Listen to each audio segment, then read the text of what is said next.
Hello friends, आप देख रहे हैं आपका चैनल शेयर बाजार विद आयुष। और दोस्तों, बात करेंगे इस वीडियो में वारी एनर्जीज आईपीओ के बारे में और दीपक इंजीनियर्स आईपीओ के बारे में। हम चर्चा करेंगे अलॉटमेंट स्टेटस के बारे में कि अलॉटमेंट किस तरीके से हमको चेक करना है इन दोनों आईपीओ का, कहाँ पर जाकर हमको पता चल सकता है कि हमको आईपीओ मिला है या फिर नहीं मिला है। तो वो वेबसाइट्स कौन सी है वो सब आपको इस वीडियो में पता चल जाएगा, तो आप लोग वीडियो को पूरा ज़रूर देखना।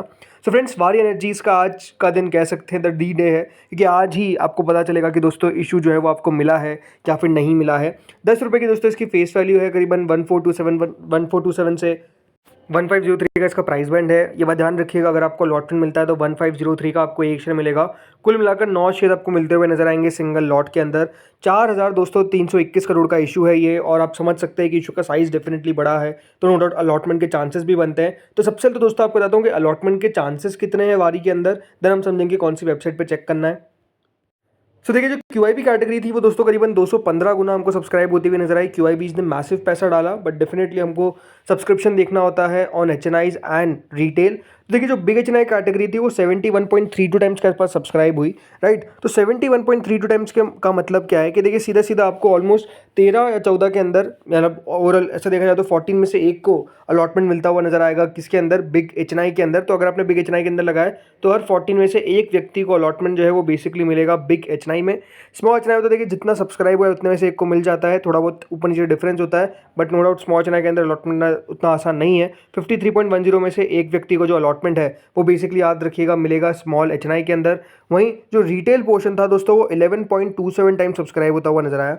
अब 11.27 का मतलब क्या है कि देखिए जो इशू है उसको करीबन 16,787 करोड़ रुपीस रिसीव हुए, लेकिन रिटेल के अंदर जो एप्लीकेशन वाइज अलॉटमेंट है, राइट, एप्लीकेशन जो कुल मिलाकर आई है वो है 8.84 टाइम्स। तो अगर आपने रिटेल में लगाया तो हर 8.84 या फिर आप राउंड ऑफ करके 9 भी कह सकते हैं, उसमें से एक व्यक्ति को अलॉटमेंट जो है वो मिलेगा। इसके अलावा जो एम्प्लॉय कैटेगरी वो 5.45 टाइम सब्सक्राइब हुई।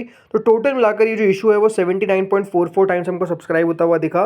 करीबन 2,40,000 करोड़ जो रुपए जो है वो इस इशू में आए। नो डाउट काफ़ी ज़्यादा शानदार सब्सक्रिप्शन जो है वो बेसिकली मिला है। तो ये तो दोस्तों बात हो गई किसके बारे में, ये बात हो गई वारी एनर्जीज के आईपीओ के बारे में। अब दीपक बिल्डर्स पे भी बात कर लेते हैं, राइट। तो दीपक बिल्डर्स आईपीओ का अलॉटमेंट भी दोस्तों आज ही आपको पता चलेगा। 10 रुपये की इसकी फेस वैल्यू थी, 192 से 203 का प्राइस बैंड था, 73 शेयर्स का लॉट साइज है, करीबन 260 करोड़ का इशू है, जिसमें से 217 करोड़ का है फ्रेश इशू, तो रिमेनिंग है ऑफर फॉर सेल। दोनों एक्सचेंजेस पे आपको ये भी लिस्ट होता हुआ नजर आएगा। इस आईपीओ में दोस्तों जो क्यूआईबी का सब्सक्रिप्शन था वो डेफिनेटली काफ़ी डल था, मतलब कोई खास क्यूआईबीज ने पैसा नहीं लगाया इस इशू में।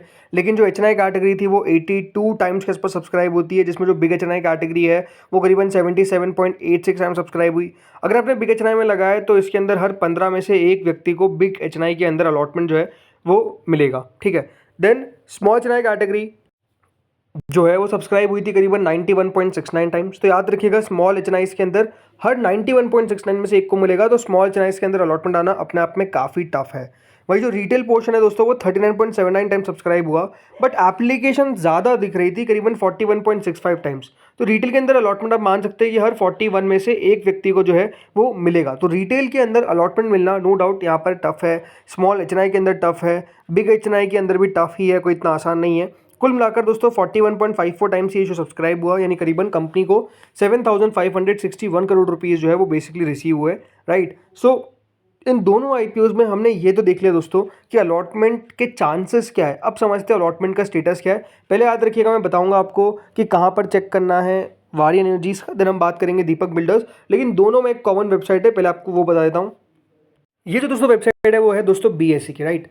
अब देखिए बीएससी वेबसाइट पे आपको जाना है, इक्विटी आपको दिख रहा है, इक्विटी पे और डेट दो ऑप्शन है, इस पे इक्विटी पे क्लिक करिएगा। अभी देखिए शायद तक जो वेबसाइट है बीएससी की वो अंडर प्रोसेस है, राइट। तो इसीलिए दोस्तों अभी जो आगे है जो वेबसाइट है वो डेफिनेटली थोड़ी सी चल नहीं रही है सही तरीके से। बट यहाँ पर दोस्तों नाम दिखा देगा दोनों आईपीओज का, कौन कौन सा का। पहला नाम दिखाएगा वारी एनर्जीज का, तो दूसरा नाम दिखाएगा दोस्तों यहाँ पर जो नेम है दीपक बिल्डर्स का, ठीक है। यहाँ पे आपके पास ऑप्शन आएगा दो चीज़ों का, या तो आप अपना एप्लीकेशन नंबर डालिए या तो आप अपना पैन नंबर डालिए। या तो यहाँ पे आपके अगर आपका एप्लीकेशन नंबर हो तो ठीक है, राइट। एप्लीकेशन नंबर की बहुत ज़रूरत नहीं है, अगर आपको नहीं दिख रहा है तो कोई चिंता करने वाली बात नहीं, बिकॉज पैन नंबर आपके पास रहता है। यहाँ पे सर्च कर दीजिएगा, आपको पता चल जाएगा कि आपको आईपीओ लगा है या फिर नहीं। लेकिन अब क्वेश्चन क्या आता है कि आप अगर अभी सर्च करने आते हैं तो देखिए दिखा देगा वहाँ पर कि अभी जो आईपीओ की अलॉटमेंट प्रोसेस है वो स्टार्ट नहीं हुई है।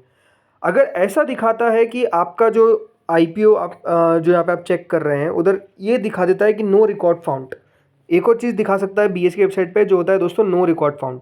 अब नो रिकॉर्ड फाउंड का मतलब ये है कि क्या मुझे आईपीओ मिला नहीं, बिल्कुल भी ऐसा नहीं है। नो रिकॉर्ड फाउंड का मतलब ये है दोस्तों कि आपकी जो बिड है राइट, वो बेसिकली लगी है कहाँ पर, एनएससी पे। अगर आप बीएससी पे बिड चेक कर रहे हैं तो वो बीएससी की बिड ही होनी चाहिए। अगर आप एनएससी की बिड बीएससी पे चेक करेंगे तो वो चेक नहीं हो पाएगी। तो वापस आप बता रहा हूँ कि अगर आप चेक कर रहे हैं एनएससी की बिड बीएससी पे तो नहीं दिखाएगा, और बीएससी की बिड एनएससी पे चेक, वैसे एनएससी की जो वेबसाइट है वो बहुत ज़्यादा ख़राब है, मैं ये कह सकता हूँ, बिकॉज वहाँ पर बहुत सारी चीज़ें डालनी पड़ती है राइट। तो इसलिए बेटर क्या है, हम आते हैं अब रजिस्ट्रार वाली वेबसाइट्स पे। तो पहले दोस्तों वारी एनर्जीज, याद रखिएगा वारी एनर्जीज का आईपीओ जो दिखेगा वो आपको लिंक्डइन टाइम पे दिखेगा। मैं तीनों वेबसाइट्स की लिंक राइट, जो बीएससी की वेबसाइट है, जो लिंक्डइन टाइम की वेबसाइट है, और एक और है के फिनटेक की वेबसाइट, वो तीनों वेबसाइट की लिंक आपको डिस्क्रिप्शन में दे दूंगा।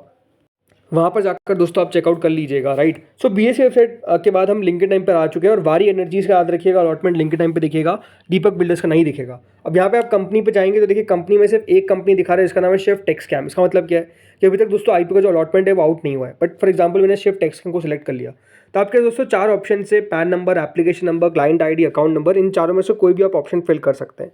देखिए हमेशा बात ध्यान रखिएगा आईपीओ का अलॉटमेंट आने में थोड़ा सा समय लगता है। कितना समय इस आईपीओ में लग सकता है, देखिए हो सकता है कि जो इस आईपीओ का अलॉटमेंट है वो आपको रात की 12 बजे के बाद भी आता हुआ दिखे तो कोई बड़ी बात नहीं है, क्योंकि देखिए इशू को मैसिव सब्सक्रिप्शन मिला है हर एक कैटेगरी से राइट। हर एक कैटेगरी से मैसिव सब्सक्रिप्शन मिलने के कारण आप समझ सकते हैं कि नो डाउट रजिस्टर के पास काम रहता ही है।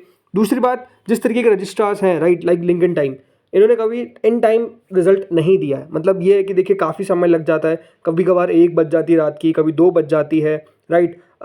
तो समय जब लग जाता है ना रजिस्ट्रार्स को, तो कुछ कह नहीं सकते कि देखिए कितना लगेगा समय। तो इसीलिए बेटर क्या है कि अगर आप चेक कर रहे हैं तो या तो देखिए वेट कर लीजिए, जैसे आईपीओ आएगा राइट, अलॉटमेंट आउट होगा, हम कम्युनिटी पे अपडेट कर देंगे। कम्युनिटी टैब जो हमारा यूट्यूब पे सेक्शन है वहाँ पर आपको अपडेट कर देंगे। उसका नोटिफिकेशन आपको अगर चाहिए तो पहले आपको चैनल सब्सक्राइब करना पड़ेगा और फिर नोटिफिकेशन बेल को प्रेस करना पड़ेगा, तब जाकर आपको नोटिफिकेशन मिलेगा। लेकिन उससे पहले दोस्तों अगर आपके इस बैंक की तरफ से कोई मैसेज आता है कि आपका इतना इतना पैसा डेबिट हो गया है, इसका मतलब ये है दोस्तों कि पहली बात आपको अलॉटमेंट मिल गया है, तो ये आप खुश मनाइएगा कि आपको अलॉटमेंट मिल चुका है अगर डेबिट हो जाता है।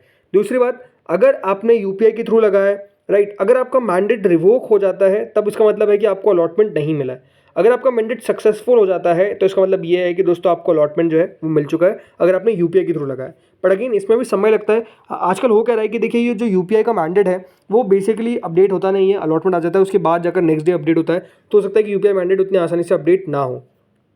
अब देखिए जो दूसरी वेबसाइट है के फिनटेक, उस पर भी हम आ चुके हैं। यहाँ पर भी आप देखेंगे तो कंपनी का नाम नहीं दिखा रहा है, लक्ष्य पावर टेक सबसे लेटेस्ट दिखा रहा है राइट। तो यहाँ पर भी 3 ऑप्शन है, PAN number, application number, demat account right. इन तीनों में से आपको डालना है और सबमिट पे क्लिक कर देना है। तो होपफुली दोस्तों आपको समझ में आ चुका होगा कि तीनों वेबसाइट किस तरीके से काम करती है, कैसे चेक करना है। होपफुली आपको वीडियो बढ़िया लगा होगा, अगर लगा तो लाइक कर देना, चैनल से पहली बार जुड़े सब्सक्राइब कर देना। Thank you friends for watching this video.